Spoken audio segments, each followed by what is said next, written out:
it is me, Alia, and I'm coming to you with the latest episode of Teen Wolf. Before I go into the details of the episode, I do want to say that this season is already so intense and exciting, I don't even know what else to expect. I mean, they just pack so much in one episode, it's just amazing. But anyhow, let's just get into what happened in the episode. So we see that boy who is in jail. He was in the last episode also. And then we see Stiles and Scott preparing for a date. And the kid who's in jail, Stiles and Scott's in his office preparing for the date. So the kid's in jail.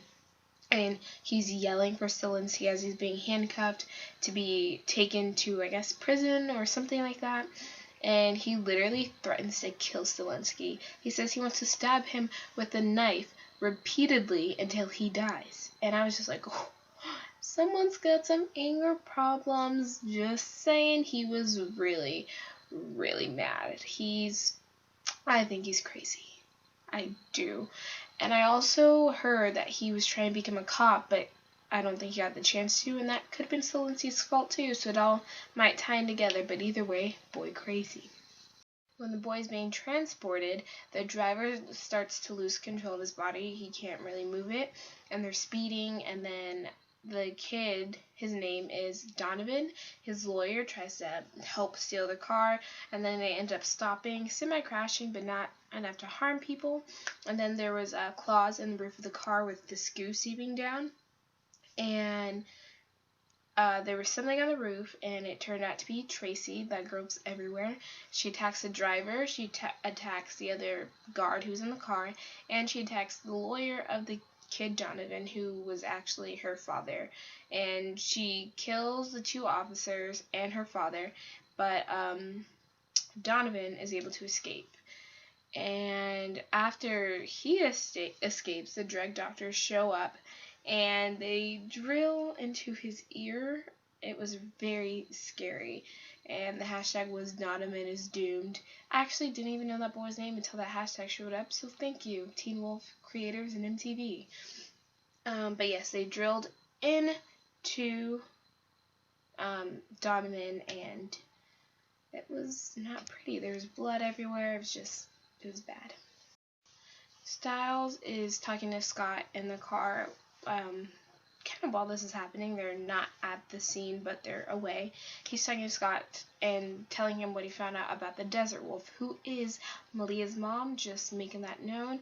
And she apparently killed some people very violently, and they don't know what to expect from her, but they're not sure if they want to tell Malia because she could be upset because her mom was a killer or what, because we already know Peter, her daddy, crazy, so maybe it's from both sides of the family, but he ends up telling her later.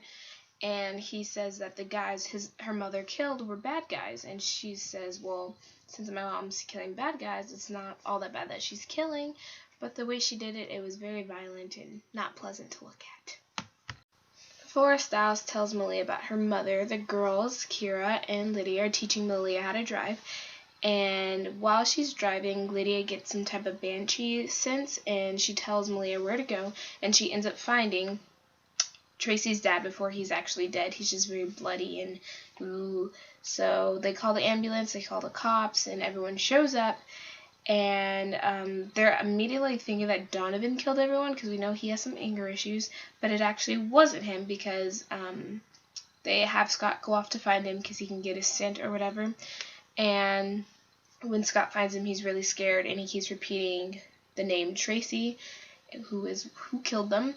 And during this time, guys, let me just mention this. Theo is up in the I don't know what you call it.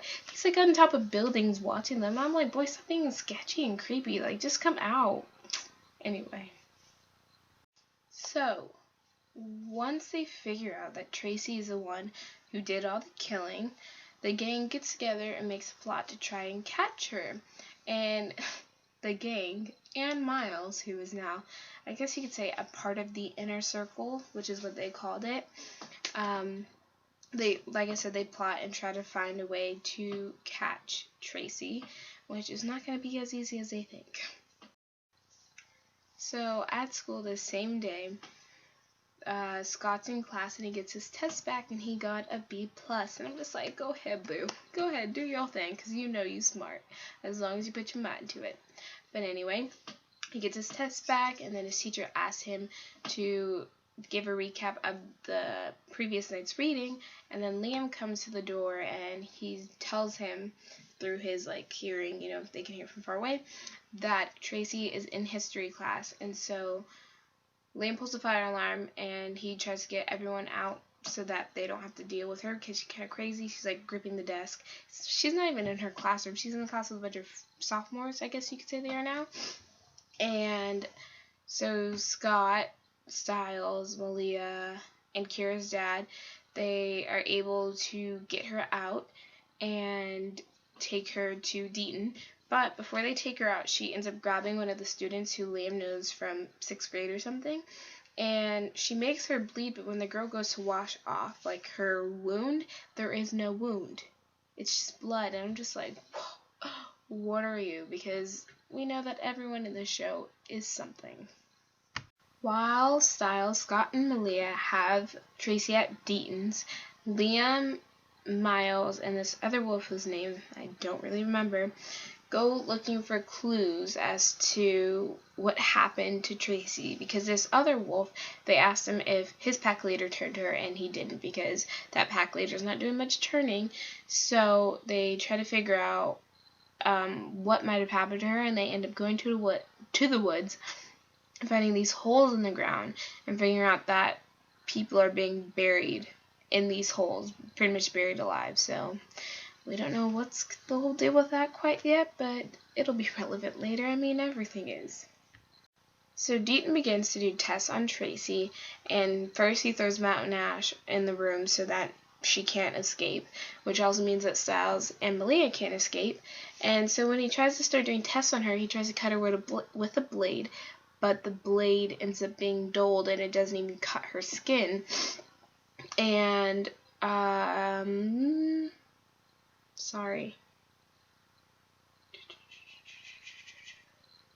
sees that something is moving inside of Tracy, and it's kind of weird and freaky.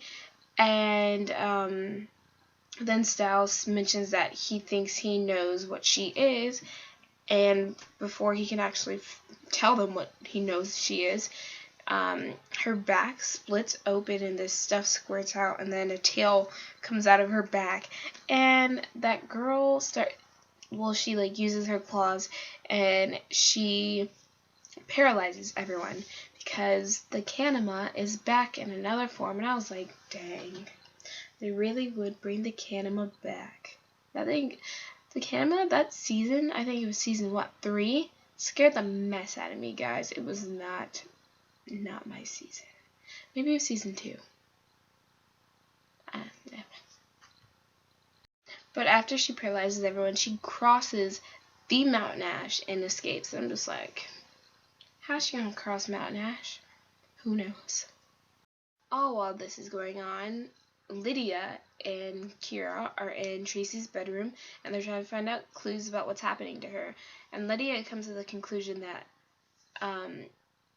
Tracy is in a night terror, so she's not fully aware of what she's doing or what's happening around her, because her mind is somewhere else, and it's pretty much her, I guess you could say, subconscious taking over.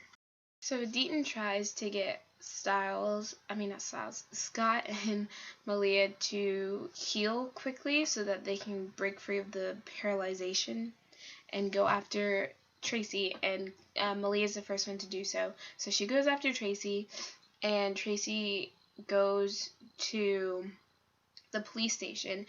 And what Lydia figured out was that since Tracy is having a night terror, she's going to the people, her subconscious is going to the people that help her in order to get help, but the Kanima persona is taking over and killing these people, so they can't help her, which is why she killed her father. She also killed her psychiatrist, and now they think she's going after Lydia's mom, which she is. And guess where Lydia's mom is? At the police station. Guess who she's with? Sheriff Stiles. We knew he was going on a date in the beginning of the episode. now we know who he's dating. I don't know about you guys, but I was kind of hoping he was going to date Melissa, but it's okay, I guess. I just think it's a little weird that he's dating Lydia's mom, because I don't know about you guys, but I'm a Stydia fan, and I had always hoped they'd get together later, but if their parents get together, that's not going to happen. Getting back to the actual storyline, we see that Tracy is already in the police station because half of the officers are paralyzed, and Kira begins to fight Tracy because she and Lydia ran there because they figured out who she was going after, and Kira ends up pretty much Kitsuneing up and cuts off Tracy's tail. Go ahead, Kira. And Tracy runs away. Well, before Kira cuts off her tail, she actually slices Lydia in the side, and then after Kira cuts it off, she runs away with Lydia's mom because Kira's going over to help Lydia, who has been cut badly and is bleeding everywhere. And this whole time, Sheriff Stilinski is paralyzed, and Lydia, after she's cut, she's also paralyzed. So after Malia leaves the police station, out of nowhere, Theo comes, and I'm like, boy, where did you come from? Like, why are you creeping so much? Anyway, Scott is like, how'd you find me? And he was like, oh, I was looking for you, and this is where you work. And I was like, you were watching them. We all know you've been stalkering, so quit playing games. Anyway, he says he wants to help because he just wants to show that he's worthy. He doesn't even have to be in the pack if he helps, but he just wants to show that he's an honest guy, which you're not, Theo. We know you may be good-looking, handsome, chiseled, and everything else, but you are shifty. Anyway, they're actually not really in the episode anymore after that. It goes back to the police station where Malia gets there and she begins to fight Tracy. And she ends up choking Tracy until Tracy wakes up out of her night terrors. And she tries to calm her down, but then the doctors come, they grab Malia, they stick a needle in Tracy and say something about termination, and then Tracy falls on the ground and dies. They let Malia go, and then they disappear. Like, what? And Tracy is now dead. So guys, that's actually how the episode ends, with Tracy dead, Lydia's bleeding on the floor while Kira's trying to help her. Lydia's mom is okay, she was just knocked out temporarily. And in the next episode, Malia describes what she saw come and do to Tracy, and I feel like we're gonna get to know more about the Dread Doctors and what they're doing. Before I close out this video, guys, I do have a little theory that I feel like some fans are aware of also. I feel as if the Dread Doctors are trying to create a monster or a creature or supernatural being in order to beat Scott and his pack. So all these people who are coming at them, they're just test runs for something bigger that they're going to do. So they need to be careful. But this is the end of my video, guys. I hope you enjoyed my little recap of Teen Wolf. This is only the 3rd episode, so if you guys haven't seen it yet, catch up. It's really good, so entertaining. It's always funny with Stiles and just all the characters who make all these comments and quips, and it's a great overall show. I really suggest you guys watch it if you haven't seen it already. Give this video a thumbs up. Hit that subscribe button, comment below to what you're feeling, guys. I hope you enjoyed this video, and I will see you guys next time, where I will talk about most likely the Fosters and then Stitchers. Pretty Little Liars is not on this week, sadly, but it will be back on next week. But yeah, so I will see you guys next time. Bye.